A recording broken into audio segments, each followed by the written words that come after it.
Hello my sweet and lovely viewers, তো কেমন আছো তোমরা সবাই? আশা করি প্রত্যেকে অনেক অনেক ভালো আছো। আজকে আমরা চলে এসেছি নতুন আরেকটি ইনফর্মেটিভ ভিডিও নিয়ে। আজকের ভিডিওতে 11টি বিশেষ লক্ষণের কথা বলবো, যে 11টি লক্ষণ তোমরা যদি কোনো গর্ভবতীর শরীরে লক্ষ্য করো, অবশ্যই তোমরা ধারণা করে নিতে পারো যে গর্ভের আগত সন্তানটি একটি ফুটফুটে পুত্র সন্তান আসতে চলেছে। তো প্রথমত যদি দেখো 5 মাসের পর ইউএসজি করলে ফিটাল হার্ট রেট 140-এর বেশি রয়েছে, তো সেটা গর্ভে পুত্র সন্তানকে ইঙ্গিত করে। এছাড়াও যদি দেখো গর্ভবতী মা তার সন্তানকে তলপেটের দিকে ক্যারি করছে, তো সেটাকেও মনে করা হয় গর্ভে পুত্র সন্তানের ইঙ্গিত। এছাড়াও যদি দেখো গর্ভবতী মায়ের পেটের আকার কিছুটা সামনের দিকে এবং পেট ছুচালো হয়েছে, তো সেক্ষেত্রেও ধারণা করা হয় যে গর্ভের আগত সন্তানটি একটি পুত্র সন্তান।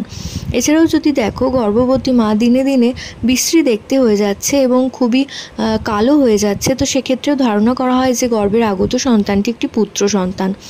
এছাড়াও যদি দেখো মর্নিং সিকনেস অর্থাৎ বমি বমি ভাব একদম নেই বললেই চলে, তো সেক্ষেত্রেও ধারণা করা হয় যে গর্ভের আগত সন্তানটি একটি পুত্র সন্তান আসতে চলেছে। খাদ্যাভ্যাসের পরিবর্তনের মধ্যে যদি দেখো সেই গর্ভবতী মা নোনতা ঝাল এবং টক জাতীয় খাবার খেতে বেশি পছন্দ করছে, তো সেক্ষেত্রেও ধারণা করা হয় যে গর্ভের আগত সন্তানটি একটি ফুটফুটে পুত্র সন্তান আসতে চলেছে। এছাড়াও যদি দেখো কোনো গর্ভবতী মায়ের হাত পা হঠাৎ করে ঠান্ডা হয়ে যাচ্ছে, এটাও কিন্তু গর্ভে পুত্র সন্তানকে ইঙ্গিত করে। এছাড়াও অষ্টমত যদি দেখো কোনো গর্ভবতী মায়ের স্কিন অর্থাৎ ত্বক অনেক রুক্ষ হয়ে গেছে এবং শুষ্ক হয়ে গেছে, তো সেক্ষেত্রেও ধারণা করা হয় যে গর্ভের আগত সন্তানটি একটি পুত্র সন্তান আসতে চলেছে।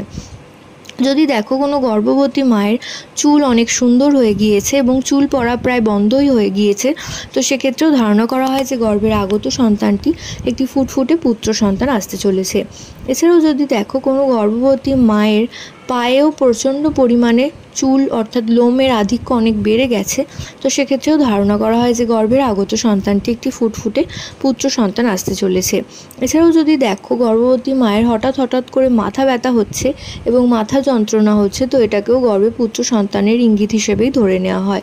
গর্ভবতী মায়ের ইউরিনের কালার দেখেও কিন্তু তোমরা ধারণা করে নিতে পারবে যে গর্ভের আগত সন্তানটি পুত্র না কন্যা।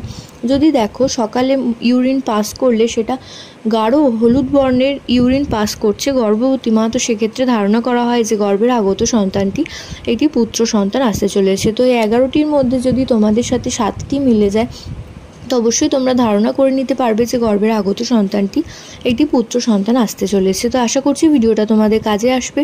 প্রত্যেকে ভালো থেকো, সুস্থ থেকো, সাবধানে থেকো, এই কামনা করে ভিডিও এখানেই শেষ করছি। নমস্কার।